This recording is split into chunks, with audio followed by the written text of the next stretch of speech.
Entonces, con las buenas tardes para todos, comenzamos pues esta sesión. Y aludimos pues en principio a esta, digamos, inquietud de Andrés, de la relación entre la grecomanía y el idealismo alemán. Sí, un aspecto interesante es que esto ha surgido un poco antes con el romanticismo, precisamente. Y en parte tuvo que ver, en cierto sentido paradójico, por un lado, con una reacción contra algunos aspectos, llamémoslo así, instrumentales de la ilustración, ¿cierto? Y la dinámica moderna del desarrollo pues, del capitalismo que generó pues en Europa y a su manera también en Alemania una disgregación de lo político, de la ciudad, de la polis, algo que era muy palpable y se sentía mucho, particularmente, precisamente en Alemania. Alemania, ustedes recuerden, llega a tener una unificación muy tardía, a finales ya del siglo XIX, con Bismarck. Antes fueron simplemente regiones dirigidas, puro producto pues del desarrollo del feudalismo, reinos, principados, ciudades independientes, nunca tuvieron una unificación verdadera. El famoso Sacro Imperio Romano Germánico nunca realmente logró una unidad, por así decir, nacional, y la misma idea de la nación estaban en cuestión. Entonces, pues parte de esta problemática es que con el romanticismo pues hay una vuelta atrás, tratando de buscar, por así decir, raíces o referentes de otra forma de vida que no fuera precisamente la que se estaba desarrollando en la época, en esa época contemporánea, a la sazón, pues, como se dice, sino, recuérdese, en busca de raíces de los propios pueblos. En el caso de Alemania eso es notorio, viene todo un proceso de investigación, de estudio, de recuperación de leyendas precisamente germánicas, de origen germánico, por un lado, pero por otro lado también hay un buscar remontarse hacia atrás, pues no sé hasta qué punto pueda tener eso también un carácter de emulación con lo que se había hecho en Italia precisamente con el Renacimiento, ¿no? Y en este caso fue una búsqueda pues,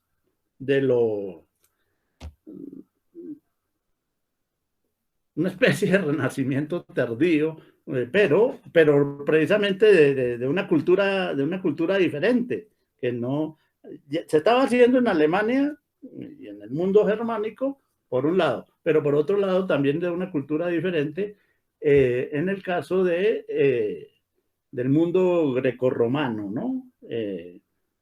Ver varias cosas, una relación muy problemática y muy interesante de Alemania con Roma.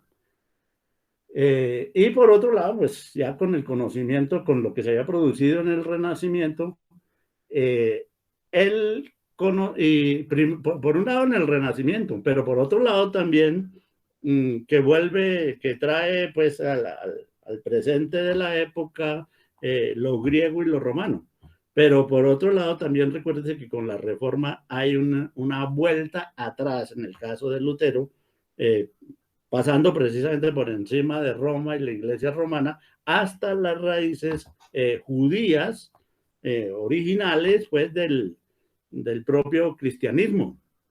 Y la idea es, saltando sobre la iglesia de Roma, volver a esos fundamentos pues, del Nuevo Testamento a San Pablo. ¿Sí? Originariamente, a saltar hacia atrás a San Pablo para rescatar, vale decir, las raíces, en este caso, del cristianismo. Entonces, fíjense, hay una triple en estos siglos, pues del siglo XVI en adelante hasta el siglo XVIII, en estos 3 siglos, hay una búsqueda pues que se hace, si se quiere, en esos 3 ámbitos de vuelta atrás. Y eso pues confluye precisamente en el romanticismo. Por un lado, ese romanticismo es esa búsqueda de conocer y apoyarse en el pasado. Y bueno, en el caso de la religión, pues el protestantismo, pretendidamente apoyado directamente en los primeros cristianos, en San Pablo en particular, y reiniciar desde ahí con la reforma. Por otro lado, la mirada sobre la Roma antigua, con la que vuelvo y repito, eso es para estudiar la relación compleja de amor y odio que siempre el mundo germano tuvo con Roma. En esa época y durante mucho tiempo, eso está presente en Goethe, está presente en Nietzsche. Es la época en que no hay alemán que respete, que no haga una excursión a Roma, que no vaya a Roma, que no conozcan Italia. Es el referente que ellos tienen. Entonces, Nietzsche corre para allá, Goethe mucho antes lo ha hecho, otros lo hacen, porque es que ahí ven en ese mundo unas raíces muy, muy complejas y muy interesantes. Bueno, y por otro lado, la búsqueda también en los orígenes germánicos. Fíjense que todo es de búsqueda atrás.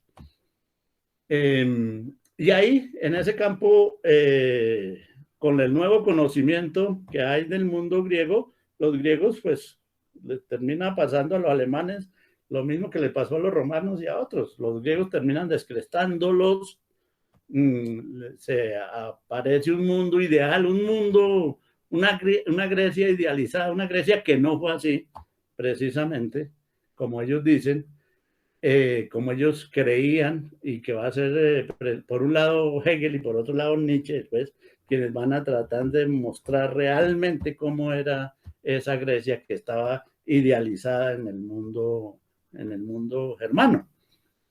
Entonces, pues, aparte de eso,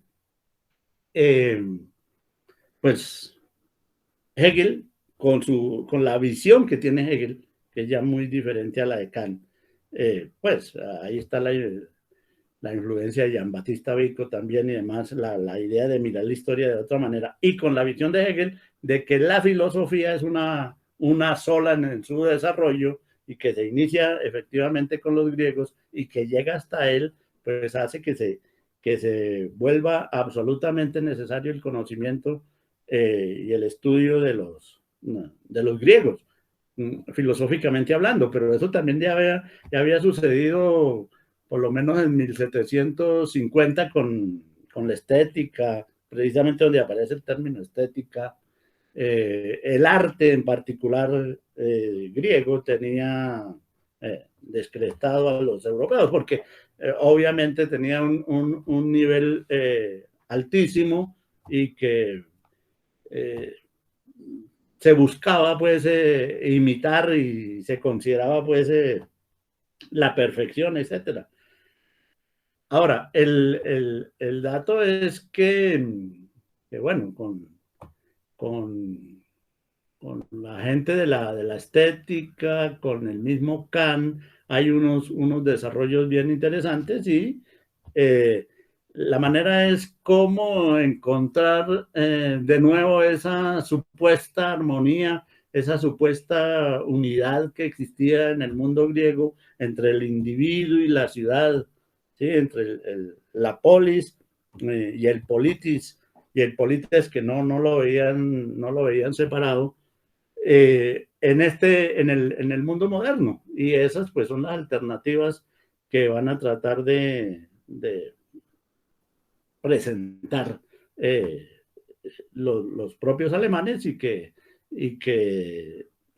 es la búsqueda de la unidad armónica, por así decir, sin que por ello deje de ser contradictorio en el caso del idealismo alemán, de Fichte, de Schelling, de Hegel, sin que deje de tener contradicciones, pero en el fondo es la búsqueda, la conciliación de lo escindido, de lo separado, como muy bien lo habían hecho, según creían ellos, los griegos. Entonces, el problema es el enfoque, mediante qué enfoque resolver ese tipo de problemas que a su manera los habían tenido los griegos, que a su manera creían los alemanes, lo habían resuelto los griegos. Y finalmente, pues esa es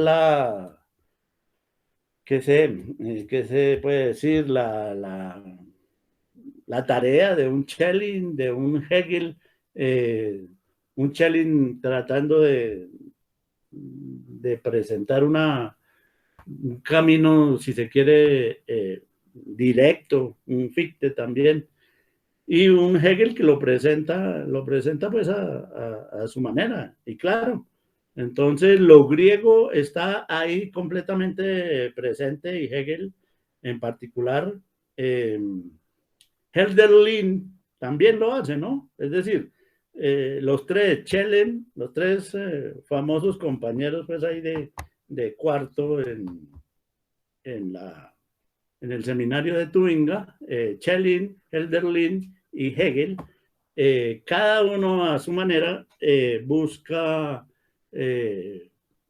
presentar la manera de volver a los griegos.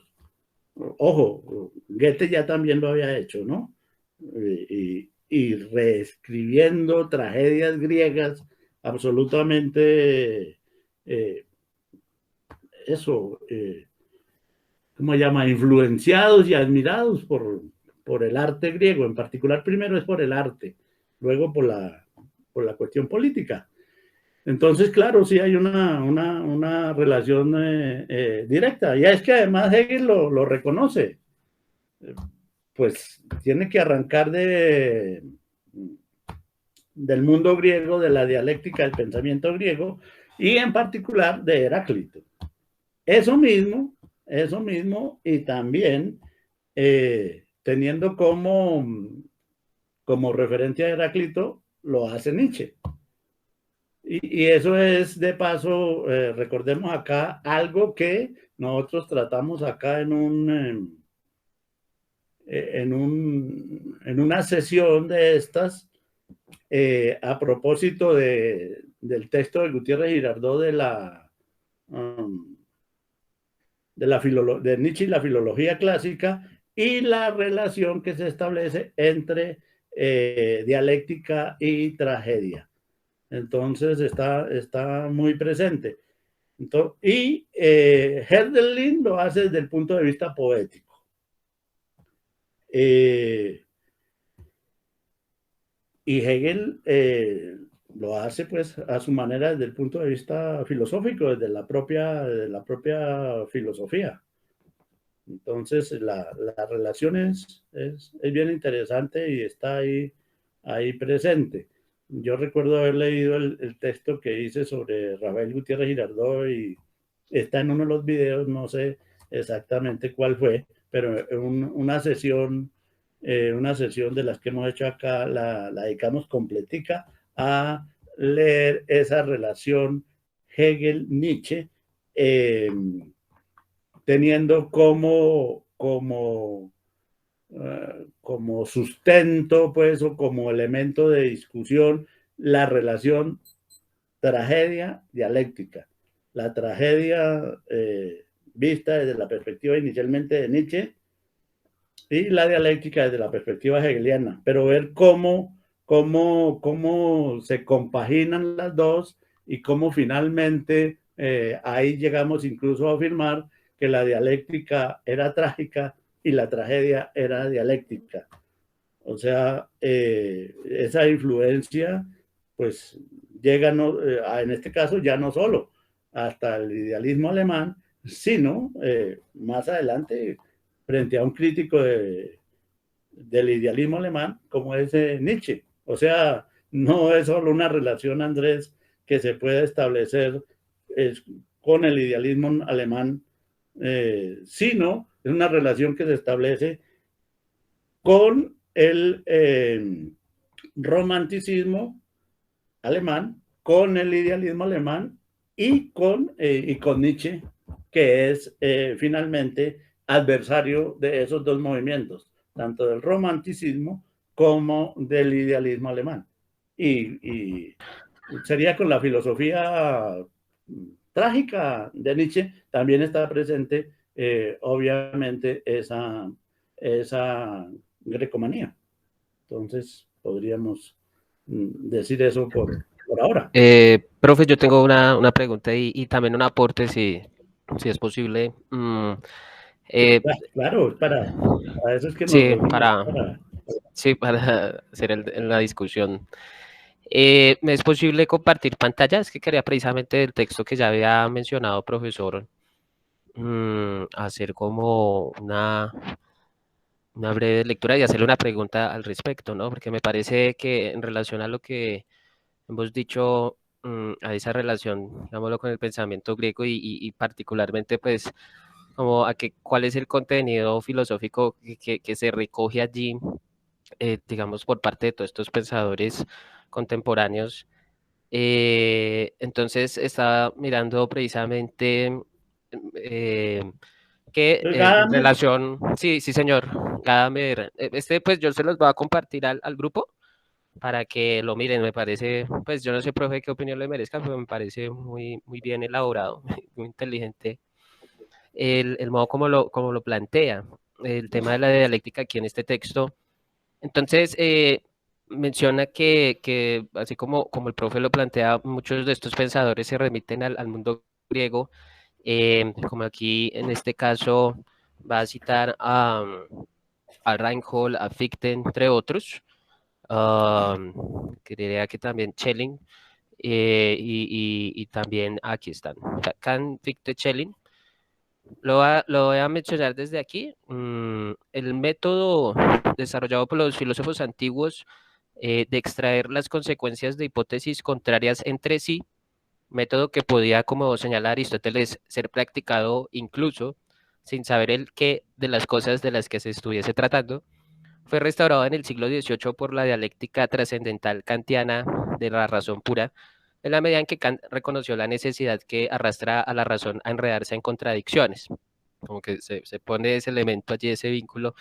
Los seguidores de Kant, Fichte, Schelling, Schleiermacher y Hegel se adhirieron a la demostración de la necesidad de tal dialéctica, superaron la valoración negativa de la misma y reconocieron en ella una posibilidad peculiar de la razón humana para trascender los límites del entendimiento.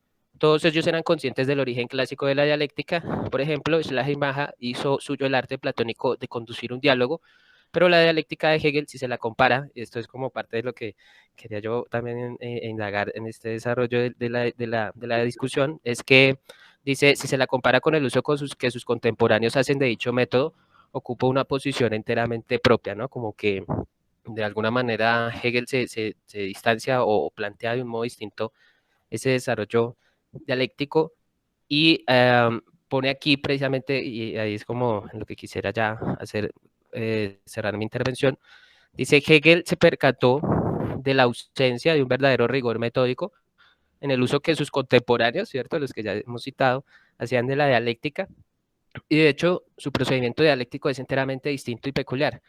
Y menciona un poco acá, profe, para pues, generar un poco aquí de aclaración sobre esto.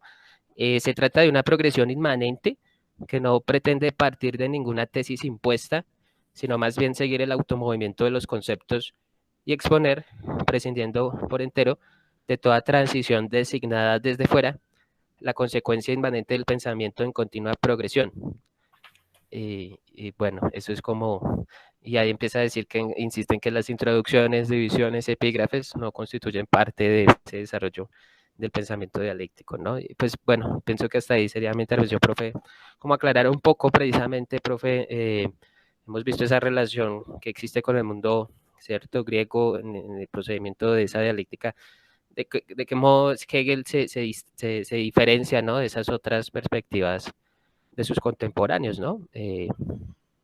Esa sería como mi inquietud, profe. Sí, ahí, a ver, es muy recomendable. Ese es el primer capítulo de este libro. Si usted sigue mirando, más adelante va a señalar ahí Gadamer que Hegel es el primero que ha captado con profundidad o la profundidad de la dialéctica de Platón y, y, la, y, la, y que, que le ha parado bola realmente a esa forma que tenían los griegos, que inventaron los griegos, pues de considerar las cosas, ¿no? Y sí, pues, porque es que, a ver, no hay que, las meras, lo que Kant descubre, por así decir, mejor, es las contradicciones o el carácter dialéctico de la razón, en tanto esta se pretenda utilizar para resolver problemas que no son los problemas que tiene que no los problemas del conocimiento realmente, ¿no? Sino que van más allá, es algo dialéctico, pero no es el descubrimiento. Eso es lo que descubre Kant, pero no es el descubrimiento ni el redescubrimiento de la dialéctica, porque esa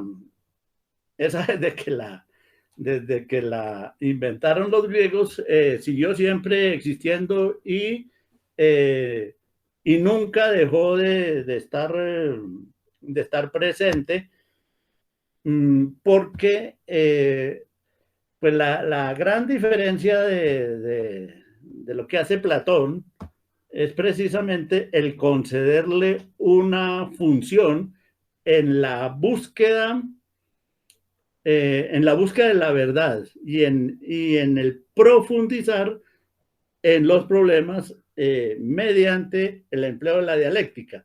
Porque la dialéctica inicialmente, y en eso pues se vincula con, o no exactamente, pero sí hay una relación muy particular con Heráclito. Pero es que el problema es otro. La dialéctica inicialmente uno la puede considerar como inmersa en la erística, que son, y en la retórica, y pues con una relación muy especial con la retórica. Entonces, en realidad son tres cosas: retórica, erística y dialéctica. La dialéctica explica y trabaja y se mueve en el nivel de las contradicciones, ¿cierto?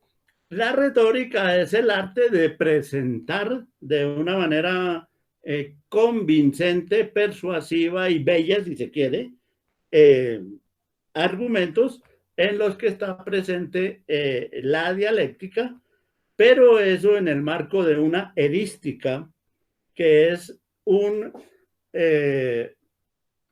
contradicción que mantienen los griegos, cuya solución o lo que se busca mediante ella es el vencer a un adversario en la discusión, en el imponerse sobre otros en una discusión, cosa que en particular está muy ligada, por ejemplo, a la democracia y que hace parte fundamental del trabajo de los sofistas. Entonces, eso empezó a desarrollarse de esa manera. Lo interesante en Platón y lo que diferencia a Platón precisamente de los sofistas y de los retóricos es que Platón sí la toma en serio para buscar mediante ella, mediante el establecimiento de las posibles contradicciones que se pueden encontrar en un discurso, en unas representaciones e incluso también en la propia vida real, utilizarla, esas contradicciones, la presencia de las mismas, en aras de alcanzar una verdad mediante la depuración de los argumentos, de los razonamientos, la eliminación de algunos y finalmente poder llegar, es un procedimiento, poder llegar a lo que se busca, o sea, es un procedimiento para despejar el camino para alcanzar la verdad. En cambio, los otros utilizaban la dialéctica dentro del contexto de la erística y la finalidad exclusiva era ganar discusiones e imponer los propios criterios. Y eso era lo que hacían los sofistas. Entonces, prácticamente todo el mundo veía en eso, en la retórica y en la dialéctica, digamos que la erística en cierto sentido perdió terreno, perdió terreno cuando, porque por fuera del sistema democrático, la erística solo puede tener un sentido, llamémoslo, academicista, ¿no? Y se trata de utilizar, leía yo en estos días cómo Carneades, que fue un director de la Academia Platónica, vino a Roma a hacer unas solicitudes cuando ya Roma dominaba Grecia, ¿no? Entonces, Carneades, que en ese momento era director de la Academia Platónica, pero Carneades era obviamente un dialéctico, pero pues todo seguidor de Platón de alguna forma tiene que ser dialéctico, pero además también era retórico y erístico. Y entonces Cioran trae un apunte muy interesante, y es que un día habló Carneades ante el Senado romano haciendo un elogio de la justicia y a favor de la justicia. Y al otro día, en el discurso siguiente, habló todo el tiempo en contra de la justicia, ¿no? O sea, utilizando las posiciones dialécticas y mostrándoles. Como los presidentes. Pues es que eso no tenía connotaciones morales, pero para allá voy, precisamente. Y entonces los senadores romanos quedaron escandalizados. Eso. Y lo que dijo Catón es, uy, no, a esos griegos hay que darle lo que pidan ya y que se devuelvan. Eso no podemos admitir, que individuos así vengan y corrompan a la juventud romana y a los mismos senadores.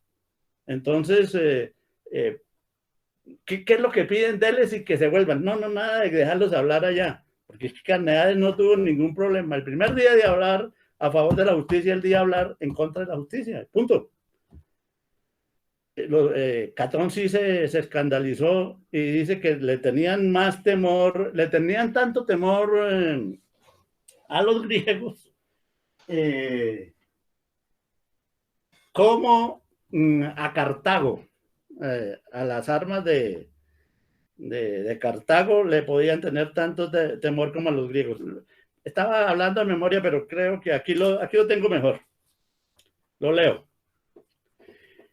Durante su célebre, en el segundo siglo antes de nuestra era, Carneades aprovechó para hablar el primer día a favor de la idea de justicia y el segundo contra ella. A partir de este momento, la filosofía, hasta entonces inexistente en este país de sanas costumbres, empezó a hacer sus estragos. ¿Qué es, pues, la filosofía? El gusano en el fruto. Yo no he encontrado mejor definición de la filosofía sino esta, que debe ser el gusano del fruto, o sea, el que se parrandea todo. Eso, contra las creencias de hoy día, que la gente ve en la filosofía la idea de, pues no será, el insecticida para los frutos. Ven en la filosofía, me parece que la definición de Cioran está mucho mejor. Es el gusano en el fruto. Bueno, Catón, el censor, que había asistido a las hazañas dialécticas del griego, se asustó y pidió al Senado que se diera satisfacción a los delegados de Atenas lo antes posible. Tan peligrosa y dañina consideraba su presencia. La juventud romana no debía frecuentar espíritus tan disolventes. En el plano moral, Carneades y sus compañeros eran tan temibles como los cartagineses en el militar. Las naciones en ascenso temen sobre todo la ausencia de prejuicios y de prohibiciones, el mismo impudor intelectual que constituye el atractivo de las civilizaciones agonizantes. Entonces, digamos que la dialéctica se sigue utilizando, ¿sí? 2 siglos después de Platón, por la academia, pero ¿qué buscaba Carneades con eso? Pues no sé, decirle a los romanos, mire, yo puedo hablar, y fíjese que Carneades es director de la Academia Platónica, no es un sofista, ¿no? Pero estaba haciendo un ejercicio sofístico ahí. La erística como tal se sumerge en estas discusiones, pero en realidad queda el tratado de la dialéctica y de la retórica. Y recuérdese que la dialéctica y la retórica es lo que se sigue estudiando junto con las otras artes, pues al lado de la gramática primero y luego con el trivium y el quadrivium, ¿no? No sé si recuerdan qué es eso, el trivium y el quadrivium, que es lo que se estudia en la Edad Media, ¿no? El quadrivium, que es el conocimiento, pues, de la... que viene son las artes liberales. De la escuela, que viene sí, están las artes liberales, que vienen de la escuela pitagórica, que es la geometría, la aritmética, la música. Exacto. ¿Y cuál es la otra? Bueno, también practican ahí la gimnasia. La astronomía, ¿cierto? Astronomía, geometría, aritmética y música. Ese es el quadrivium. Y el trivium es gramática, dialéctica y retórica. La dialéctica sigue, es que a uno le dicen, no, es que la dialéctica vuelve a redescubrir la Kant. No, Kant descubre que la razón es dialéctica, pero no el uso y el trabajo con la dialéctica. Y en la Edad Media y en el marco del cristianismo, la dialéctica se usa muchísimo. Pues es de las cosas que más se usan para hacer discusiones. Incluso existe hasta la famosa figura, el abogado del diablo, que es un individuo que tiene que en un juicio contradecir lo que se está diciendo, por ejemplo, para condenar a alguien. en la Inquisición se usa mucho. O sea, en el mundo medieval es profundamente dialéctico. La tesis hay que defenderla y hay un individuo que tiene por finalidad contradecirle a usted que está presentando tesis y que la conoce de antemano. Ese individuo tiene la finalidad de contradecírsela a usted punto por punto. Y usted tiene que defenderse allí. Digamos que eso sí era sostener una tesis, las famosas oposiciones que hacían. O sea, la dialéctica sigue utilizándose. Lo que pasa es que la finalidad de la misma no es como en Platón y después como en Hegel, que es lo que va a rescatar aquí Gadamer, es encontrar, utilizarla como instrumento para, en el caso de Platón, para encontrar la verdad, en el caso de Hegel, para ver el desarrollo de los conceptos y del propio pensamiento.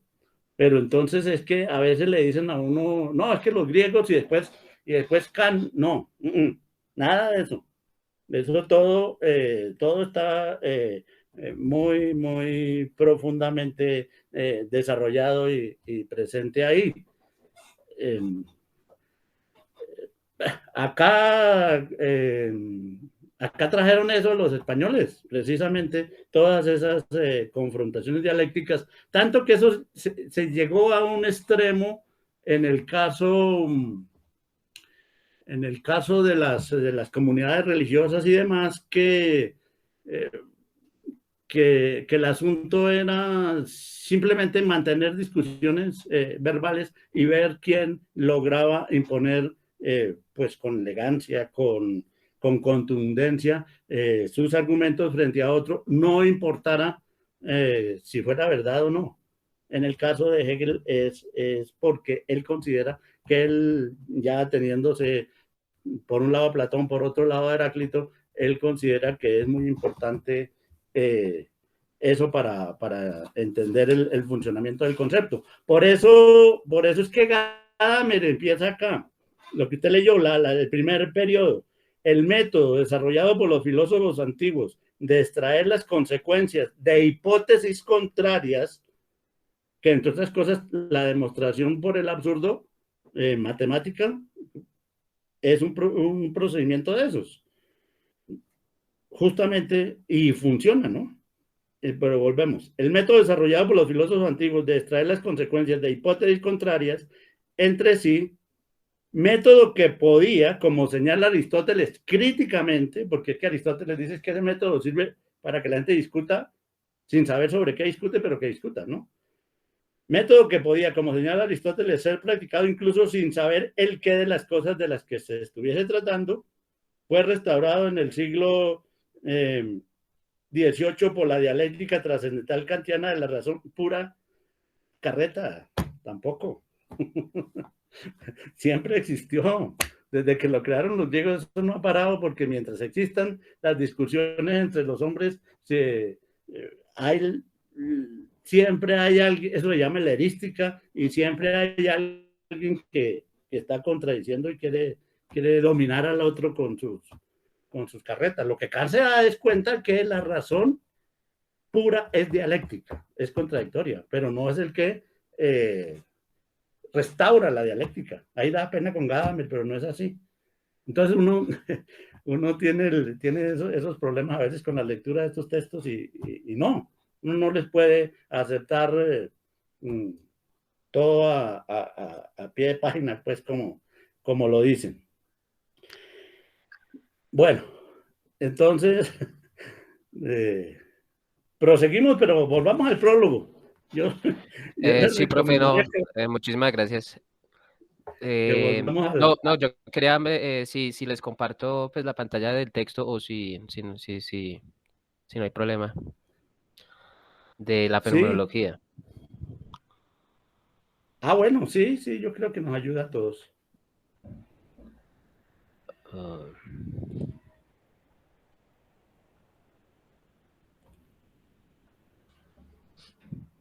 No, yo creyéndole el viejo Gadamer. Bueno, pero es que así hay que leer, ¿no? Como no comer entero.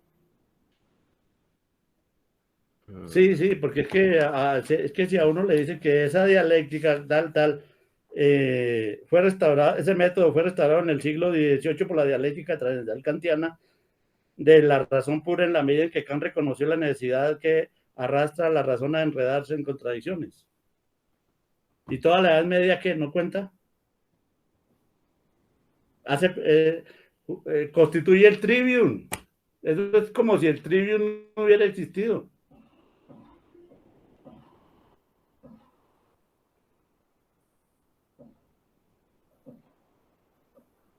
No sé en qué página, profe. Vámonos para el 20, página 17. Y de arriba.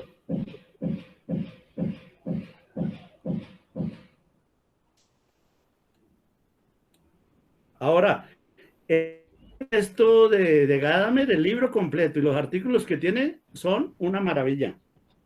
Sí, y al final hay una discusión con Heidegger. Creo que se llama Hegel sí. y Heidegger. Pero... Y el que más recomiendo yo recomiendo de aquí en particular dos. Hegel, bueno, Hegel, la dialéctica y los filósofos griegos, sí, pero en particular recomendaría para lo que nosotros necesitaríamos, Hegel y el mundo invertido, que es sobre el tercer capítulo de la fenomenología. Ese es una maravilla artículo que tiene Gadamer acá. Me parece excelente. Hegel y el mundo invertido. Está en ese mismo libro. Y el capítulo, ese es el capítulo segundo, perdón. Hegel y el mundo invertido. Y el capítulo cuarto, Hegel y el romanticismo de Heidelberg. Es clave para entender una variación significativa en la concepción que del arte tiene Hegel. Precisamente porque cuando trabajó en Heidelberg, se encuentra con los románticos, la cuna del romanticismo en ese momento en Alemania está en Heidelberg. Y cuando Hegel va a trabajar en Heidelberg, se da cuenta, ahí están trabajando los hermanos Green, y se da cuenta que tiene que cambiar el esquema de su concepción del arte. Ese Hegel y el romanticismo de Heidelberg. Y bueno, Hegel y Heidegger es bien interesante, pero para lo que a nosotros nos puede interesar, o sea, la fenomenología, es el capítulo 2, Hegel y el mundo invertido, análisis del capítulo sobre fuerza y entendimiento de la fenomenología, o sea, del tercer capítulo de la fenomenología, y Hegel y el romanticismo de Heidelberg para el problema de la concepción del arte en Hegel, que es muy interesante porque son los románticos los que le abren los ojos a Hegel sobre el arte pregriego. Es bien interesante. Bueno. O sea, antes de los griegos, ¿sí? Sí, señor, sí, claro. Ah, bueno, interesante, porque ¿qué claro, había antes de los griegos ahí? Perdón, ¿cómo? ¿Qué había antes de los griegos? Para ellos, ¿no? Es que ellos todos consideraban que el arte era a partir de los griegos y entre ellos Hegel, pero los románticos le abren los ojos a Hegel y le hacen considerar el arte simbólico. ¿Sí? Entonces ya Hegel va a dividir el arte en arte simbólico, arte clásico y arte romántico. O sea, las tres grandes divisiones del arte. El simbólico es anterior al griego, es anterior al arte clásico. Y es bien interesante a partir de la relación contenido-forma, ¿no? Es bueno eso. Ah, bueno. Entonces le recomiendo para leerlo y para discutirlo. Lo que nos interesaría a nosotros. Sí, y para el que se meta en la fenomenología, ese capítulo de la fenomenología es de los capítulos bien complejos y el análisis que hace Gadamer es una maravilla que logra aclarar muchísimas cosas en el capítulo segundo. Y ese es cortico, pues, 58 páginas según acá. Eso. Breve. Sí. Bueno, entonces volvemos después de Sí, una larga excursión de la sesión pasada y la excursión que hemos hecho hoy, volvamos al párrafo, pues por lo que queda, ¿no? Porque ya mirando el reloj ya, ya hemos avanzado. sí, estamos re bien. Este, bueno, No sé si es entonces este, en la profe, sesión, ¿cómo? lo verdadero es el todo o es el que sigue. Ahora bien, este santo horror o no sé, no recuerdo. No, ya vamos para el otro. Este, lo que se ha dicho. Sí, Ah, sí, sí, perfecto. pero se necesita decir una serie de cosas para acabar con el 21. Entonces, Ah, bueno, si entonces quiere, me dicen, profe, cuándo leer para que. Perdón, devuélvase un poquito. perdón. Hagamos una cosa, léase el 20 y el 21 de una vez y Ok, son listo. dos párrafos. El anterior, listo. Ahora bien, ¿sí? El 20 es la Ya página se Lo ve, verdadero del ¿cierto? todo. No, devuélvase más. Perdón. Ok, ya. Ahí, Lo verdadero. No, ahí. Ok, ahí. lo Léase los verdadero dos es el párrafos todo. seguidos, por favor. Li- Listo. Eso, Lo desde verdadero ahí. es el todo, pero el todo, pero el todo es solamente la esencia que se completa mediante su desarrollo. De lo absoluto hay que decir que es esencialmente resultado, que solo al final es lo que es en verdad, y en ello precisamente estriba su naturaleza, que es la de ser real, sujeto o devenir de sí mismo. Aunque parezca contradictorio el afirmar que el absoluto debe concebirse esencialmente como resultado, basta pararse a reflexionar un poco para descartar esta apariencia de contradicción. El comienzo, el principio o lo absoluto, tal como se lo enuncia primeramente y de un modo inmediato, es solamente lo universal. Del mismo modo que cuando digo todos los animales, no puedo pretender que este enunciado sea la zoología. Resulta fácil comprender que los términos de lo divino, lo absoluto, lo eterno, no expresan lo que en ellos se contiene y que palabras como estas solo expresan realmente la intuición como lo inmediato. Bien, bien interesante aquí. Lo que es algo más que una palabra así y marca, aunque solo sea el tránsito hacia una proposición, contiene ya un devenir otro que necesita ser reabsorbido, es ya una mediación. Pero es precisamente esta la que inspira un santo horror, como si se renunciara al conocimiento absoluto por el hecho de ver en ella algo que no es absoluto ni es en lo absoluto. Entonces continúo, ¿sí, profe? Sí, Eh, sí. ahí, listo. Ahora bien, este santo horror nace en realidad eh, del desconocimiento que se tiene de la naturaleza de la mediación y del conocimiento absoluto mismo. En efecto, la mediación no es sino la igualdad consigo misma en movimiento o la reflexión en sí misma, el momento del yo que es para sí, la pura negatividad o reducida a su abstracción pura, el simple devenir. El yo o el devenir en general, este mediar es cabalmente, por su misma simplicidad, la inmediatez que deviene y lo inmediato mismo. Es, por tanto, desconocer la razón, el excluir la reflexión de lo verdadero en vez de concebirla como un momento positivo de lo absoluto.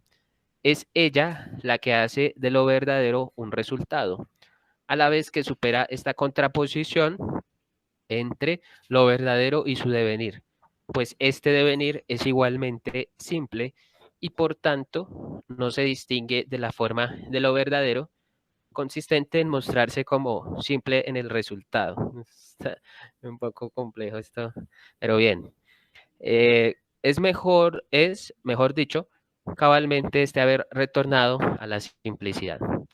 Si es cierto que el embrión es en sí un ser humano, no lo es, sin embargo, para sí. Para sí, el ser humano solo lo es en cuanto a razón cultivada que se ha hecho a sí misma lo que es en sí. En esto y solamente en esto reside su realidad.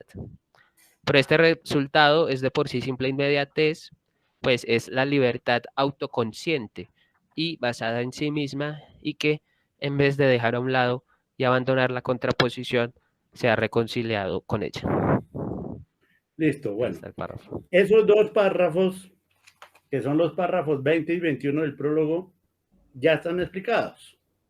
Es decir, ya los consideramos y eso lo encuentran en el video número 20 de la sesión del 25 de junio, ¿no? De Sí, manera que ahí pues ya están explicados en el video antepasado.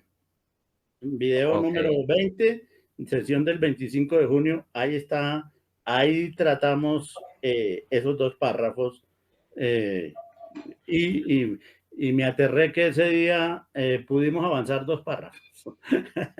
Entonces, para alguna duda, alguna inquietud, pues mirar el video de esa sesión. En la sesión pasada, habíamos comenzado a, a hacer un complemento, en relación a la sesión antepasada, o sea, en la que nos referimos a esos dos párrafos. Y entonces, estábamos haciendo el complemento cuando se presentaron unas preguntas interesantes de parte de Camilo, de parte de Andrés, y la sesión pasada se nos fue por otro camino que también tiene, creo yo, su interés. No sé si han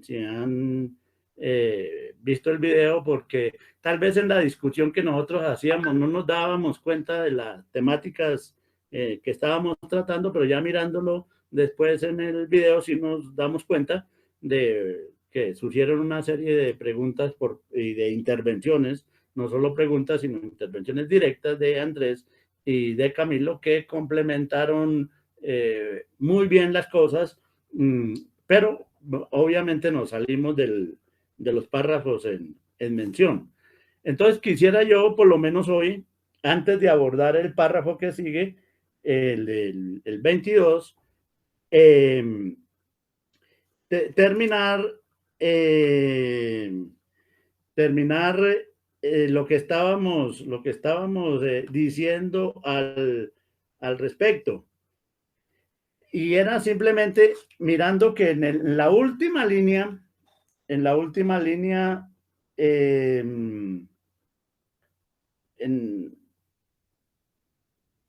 decía lo siguiente. Es cierto que, bueno, que el embrión en sí es en sí un ser humano. Si es cierto eso, no lo es, sin embargo, para sí. Para sí el ser humano solo lo es en cuanto a razón cultivada que se ha hecho a sí misma lo que es en sí. En esto solamente, y solamente en esto reside su realidad. Pero este resultado es de por sí simple inmediatez, pues es la libertad autoconsciente y basada en sí misma, y que en vez de dejar a un lado y abandonar la contraposición, se ha reconciliado con ella. Entonces, como resultado de todos estos párrafos, de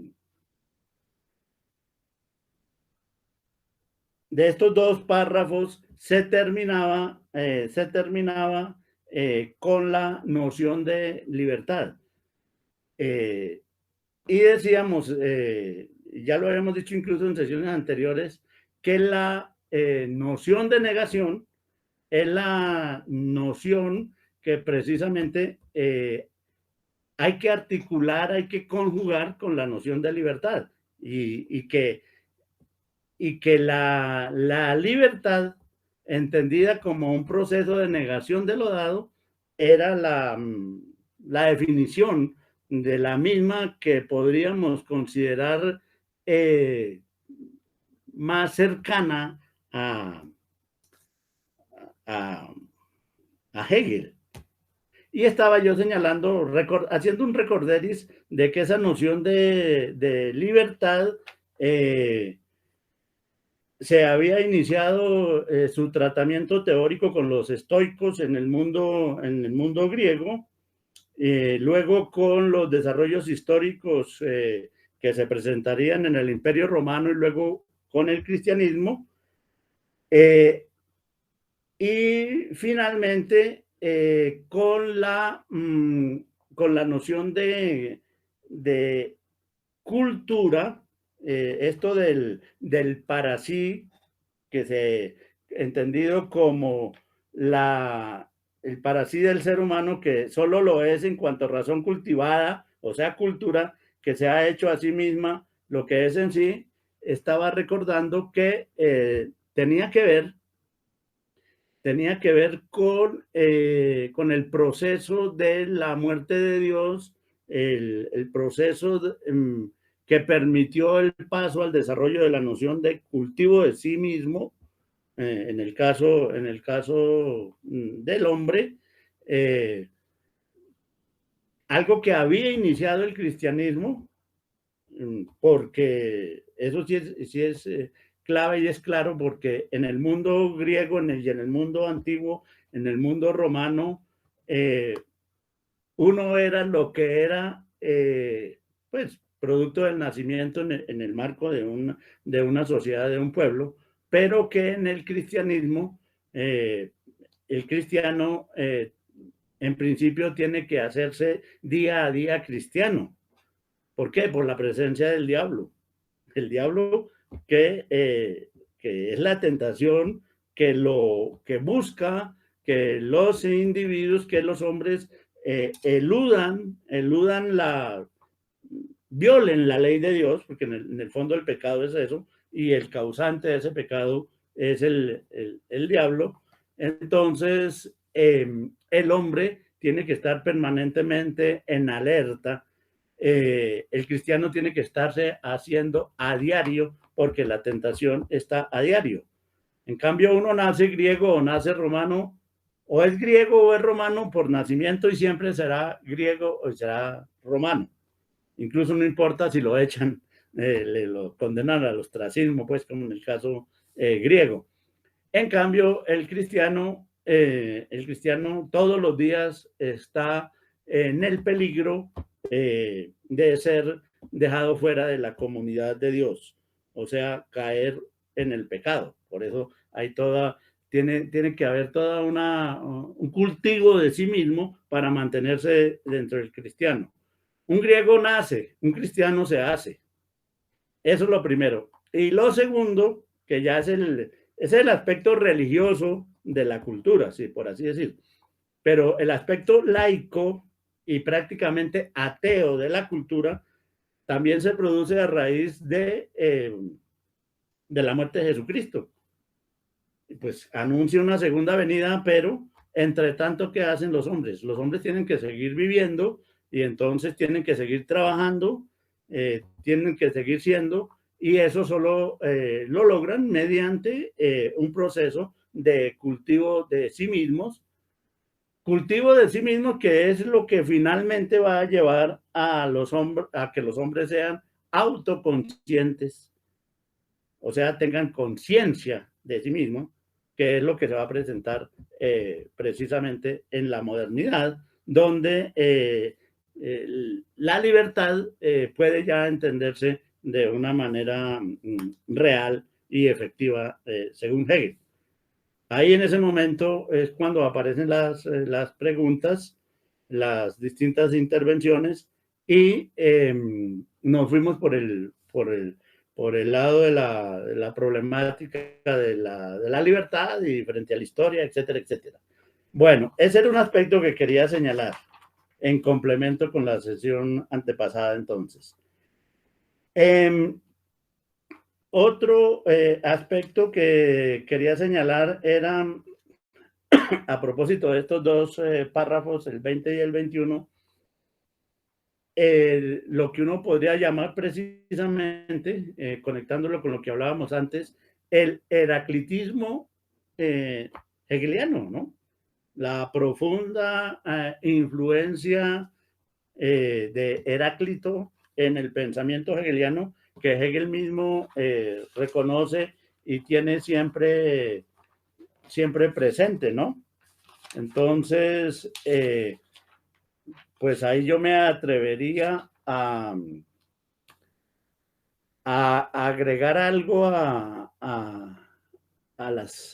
lo que se dice en esos párrafos, porque lo esencial del párrafo 20 es que sí, lo verdadero es el todo, pero lo que señalamos allí era que el modo de ser del todo es parte del todo, y más aún, no es una parte cualquiera del todo, es la esencia del todo, su modo de ser.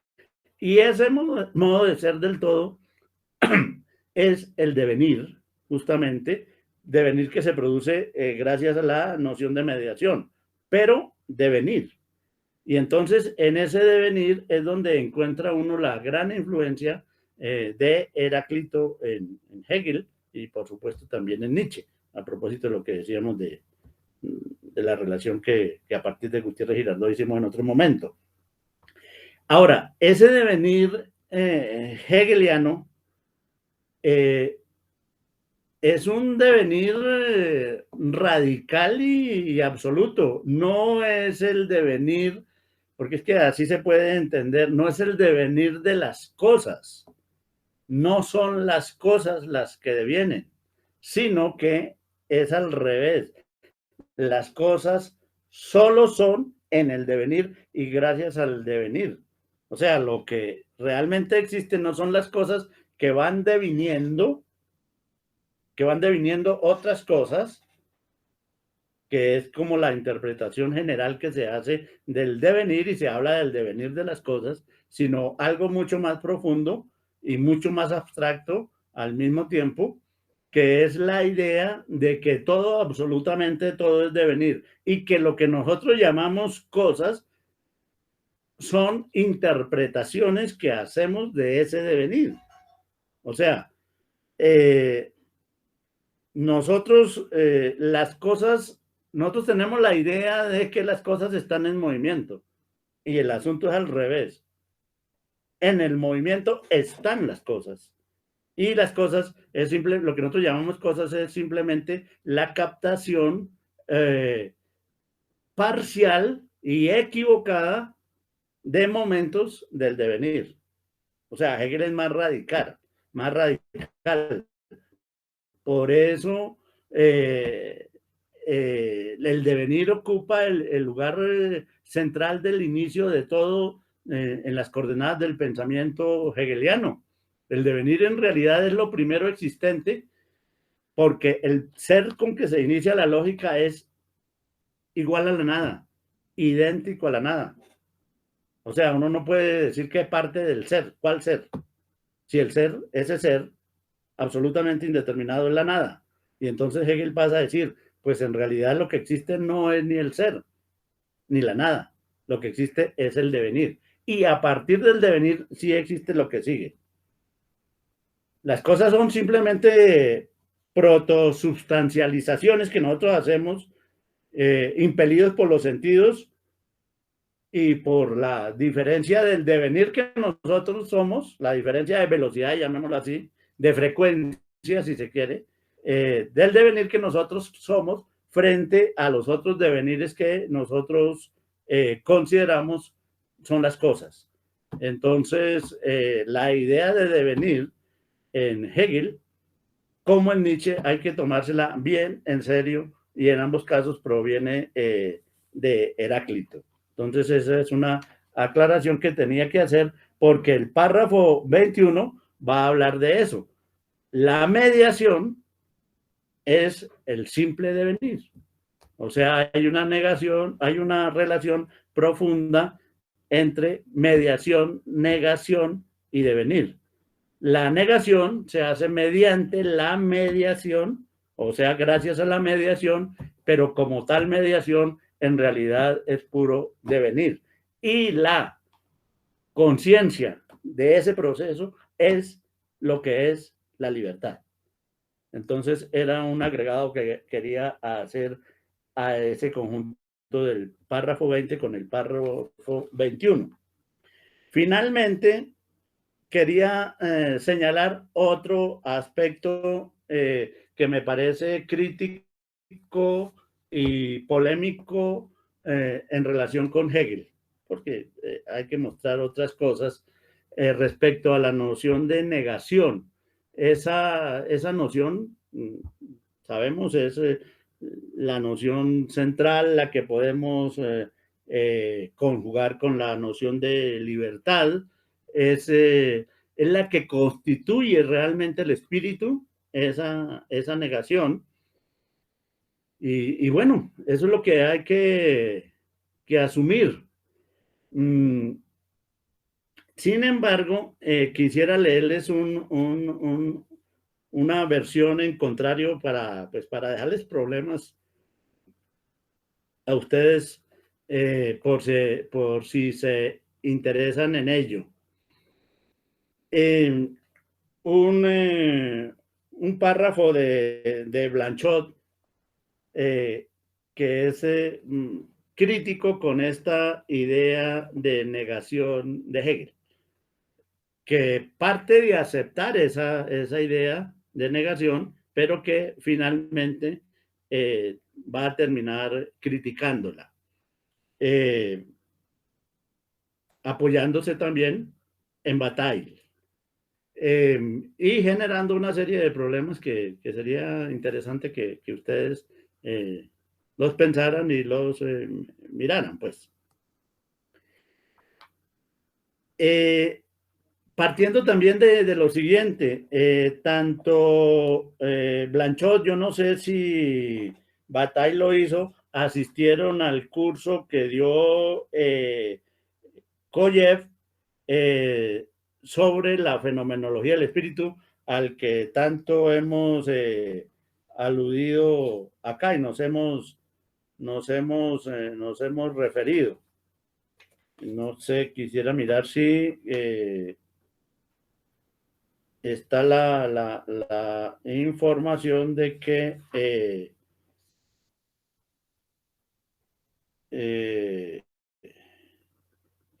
hubiese asistido, sí.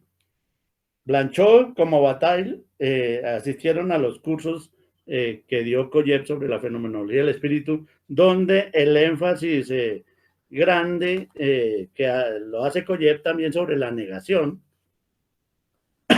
y estos asistieron a ese curso y asumieron esa posición. Sin embargo, pues ambos heréticos mantuvieron una posición muy crítica frente a esta idea de negación, y quisiera leerles un párrafo de Blanchot. No, el hombre no agota su negatividad en la acción. Si recuerdan o si miran el video anterior, se darán cuenta que eso lo hemos hecho coincidir con Koyev, y la acción es lo fundamental, porque la acción es el elemento negatriz fundamental. Mediante la acción, el hombre niega lo dado. Entonces es fundamental. Pero de ahí arranca, y eso está en los cursos de Koyev, de ahí arranca Blanchot. No, el hombre no agota su negatividad en la acción. No transforma en poder toda la nada que es. Quizá pueda alcanzar lo absoluto igualándose al todo y convirtiéndose en la conciencia del todo. Pero entonces la pasión del pensamiento negativo es más extrema que este absoluto, porque ante esa respuesta todavía es capaz de introducir la pregunta que suspende el cumplimiento del todo y de mantener otra exigencia que en forma de problema alude una vez más a lo infinito. La experiencia límite es la experiencia de lo que está fuera de todo. cuando el todo deja todo afuera, la experiencia de cuanto queda por alcanzar, cuando todo está alcanzado y por conocer, cuando ya se conoce todo, lo inaccesible mismo, lo desconocido mismo. Al hombre, tal como es, le pertenece una falta esencial de donde le viene ese derecho de ponerse a sí mismo siempre en cuestión. Y volvemos a encontrar nuestra observación precedente. El hombre es aquel ser que no agota su negatividad en la acción, de modo que cuando todo está acabado, cuando él hace por el que también el hombre se hace está cumplido, y por lo tanto, cuando el hombre ya no tiene nada que hacer, tiene que existir tal como Georges Bataille lo expresa con la más simple profundidad en el estado de negatividad sin uso. Y la experiencia interior es la manera en que se afirma esta negación radical que ya no tiene nada que negar. O sea, la posibilidad, hasta ahí Blanchot, o sea, la posibilidad de una negatividad sin uso, una negación sin uso. Es bien interesante y pues les dejaría eso para que meditaran un poco. Por supuesto, se me hace interesante, se me hace sugestivo, aunque al final pues no estoy de acuerdo con la objeción de Blanchot, pero el concepto de negatividad sin uso de Bataille me parece muy, muy llamativo, ¿no? Aparte de que de poético y lo que sea, se me hace muy negativo. Ahora, con eso, con estas cosas, sí yo consideraría que podíamos dar por vistos, por así decir, los párrafos 20 y 21, y hoy leer el 22, que era pues el que ya desde la sesión pasada nos convocaba, leerlo creo, Andrés, y lo dejamos leído, listo, para iniciar pues un breve proceso de exégesis, porque se me hace muy importante, porque lo que viene en ese párrafo es la idea de finalidad, la idea de telos. Y como empieza, lo que se ha dicho se puede expresar también de esta manera, que la razón siempre obra con arreglo a un fin. Esto se me hace una relación muy, muy, muy, muy importante de Hegel con Aristóteles, y que nos puede servir para que lo pensemos en relación con la próxima sesión. Entonces, Andrés, si nos hace el favor de leer ese párrafo 22, y con eso ya nos Okay. en el que es. Listo. Entonces, lo que se ha dicho podría expresarse también diciendo que la razón es el obrar con arreglo a un fin. La elevación de una supuesta naturaleza sobre el pensamiento tergiversado y, ante todo, la prescripción de la finalidad externa han hecho caer en el descrédito la forma del fin en general. Sin embargo, del modo como el mismo Aristóteles determina la naturaleza como el obrar con arreglo a un fin, el fin es lo inmediato, lo quieto. ¿Se está mirando? Así. Sí. Listo. Sin embargo, del modo como el mismo Aristóteles determina la naturaleza como el obrar con arreglo a un fin, el fin es lo inmediato, lo quieto, lo inmóvil, que es por sí mismo motor y por tanto sujeto. Su fuerza motriz, vista en abstracto, es el ser para sí o la pura negatividad. El resultado es lo mismo que el comienzo, simplemente porque el comienzo es fin. O, en otras palabras, lo real es lo mismo que su concepto, simplemente porque lo inmediato, en cuanto fin, lleva en sí el sí mismo o la realidad pura. El fin ejecutado o lo real existente, Listo. ahí, lo dejo ahí, sí. O lo No, siga, termino. siga, siga. Ah, listo. El fin Sí. ejecutado o lo real existente es movimiento y devenir desplegado. Ahora bien, esta inquietud es precisamente el sí mismo y es igual a aquella inmediatez y simplicidad del comienzo porque es el resultado lo que ha retornado así, pero lo que ha retornado así es cabalmente el sí mismo y el sí mismo es la igualdad y la simplicidad referida a sí misma.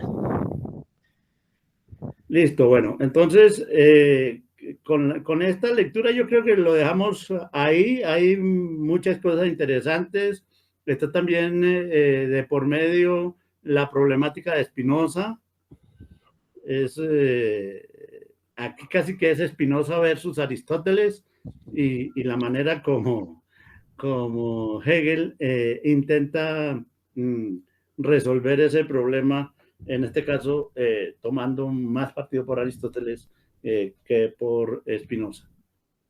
Ese es algo que... Y, profe, una pregunta, ¿qué texto, digamos, en relación a lo que usted menciona terminando, que hable de ese concepto en Spinoza, precisamente con este tema de la teleología, ¿no? Que es lo que se trata ahí en ese párrafo, pues como para poder allí generar mayor comprensión.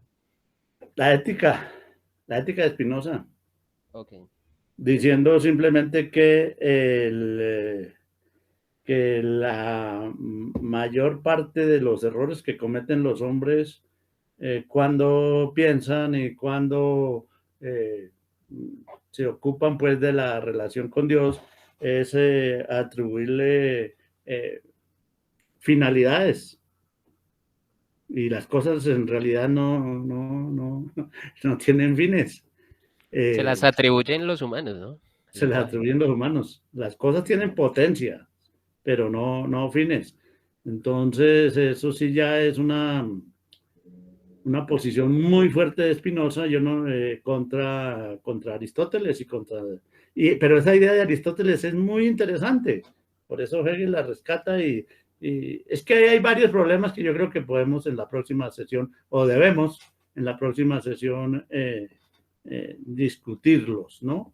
Pero claro, Hegel sí necesita esa idea de fin, como sea, pero en el caso de Spinoza este es una pelea ahí velada contra Spinoza y en favor de Aristóteles. Y Spinoza no quiere saber nada de Aristóteles a propósito de eso. Las cosas, en el caso de Spinoza, las cosas no tienen fines, tienen propiedades, que es otra cuestión muy diferente, pero no fines.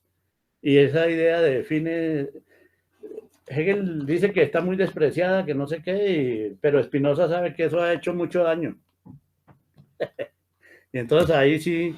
No, y como buen judío, está como en asociación con esa idea del tiempo que manejan en la cultura judía, ¿no? Como que hay un comienzo y un fin, ¿no? Y que en ese fin, pues hay como una restauración o No, no, no, se no, acaba la no. historia o no No, tiene nada que ver o... no, Yo lo había leído por ahí, pero... Spinoza está más allá de eso. Es judío, pero él No, no como es. criticando eso, quiero decir. Ah, ya, él no es de la religión, no Sí, no, pertenece a. no lo querían matar, inclusive, No es póker. por ser ateo. Sí, él tuvo problemas, sí. Ah, bueno, dejemos por hoy ahí, entonces, Excelente, profesor. pues buenas tardes a todos y que estén muy bien. Diego, muchísimas gracias. Pregunta, creo Diego, que Eduardo tiene pregunta. Viejo Eduardo. bueno, sí. No, profe, que muchas gracias. Muchas gracias. Pues no alcanza a estar todo, pero muchas gracias. Bueno, listo, Eduardo, que esté muy bien. Y sí, ¿no? Y ahora recordando aquí, Diego también participó, uno hablando activamente en estas otras sesiones, en un pasaje sobre Spinoza. Yo no sé si ahí le recomendaban la lectura, no sé si le hicieron de Koyev ante unas preguntas que ustedes hicieron, porque Andrés y Diego se refirieron a Spinoza en alguna de las sesiones y les remitía yo a un texto de Koyev donde analiza el problema justamente del tiempo en Spinoza y les decía una afirmación que hizo Koyev en ese curso, que uno tiene que estar loco para creerle a Spinoza o a punto de volverse loco. Sí, fue la clase antepasada, pero no lo pude encontrar. Está en el curso de Koyev. ¿Qué tiene? ¿Los tomos separados o el tomo único, Diego? Los tomos separados. Ah, bueno, entonces ya le puedo dar la página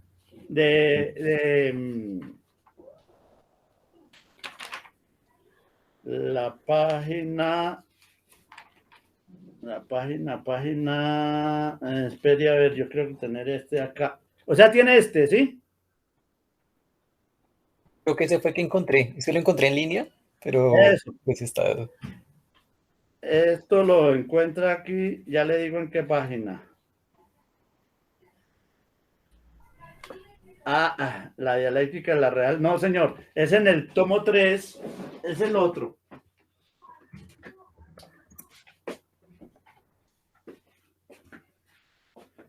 Es en este.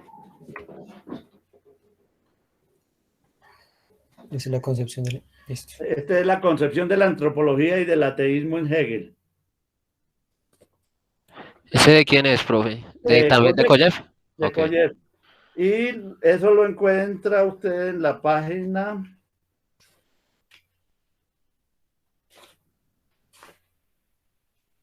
En la página. A ver, 120, ¿qué? 126. Planteando lo siguiente. Podemos formular la diferencia entre Spinoza y Hegel de la siguiente manera.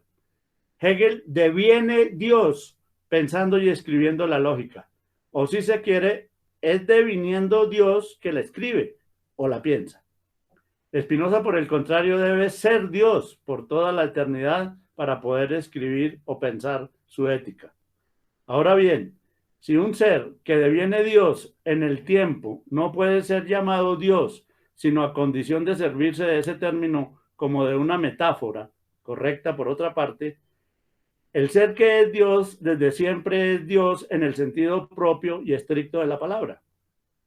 Ser espinosista es efectivamente reemplazar a Dios Padre, además sin hijo, por Spinoza, manteniendo en todo su rigor la noción de la trascendencia divina. Es decir, que Spinoza es el Dios trascendente que habla, por cierto, a los humanos, pero que les habla como Dios eterno. Y esto es evidentemente el colmo del absurdo. Tomar a Spinoza en serio es, en efecto, ser o volverse loco. Entonces, es muy interesante. Muy bueno.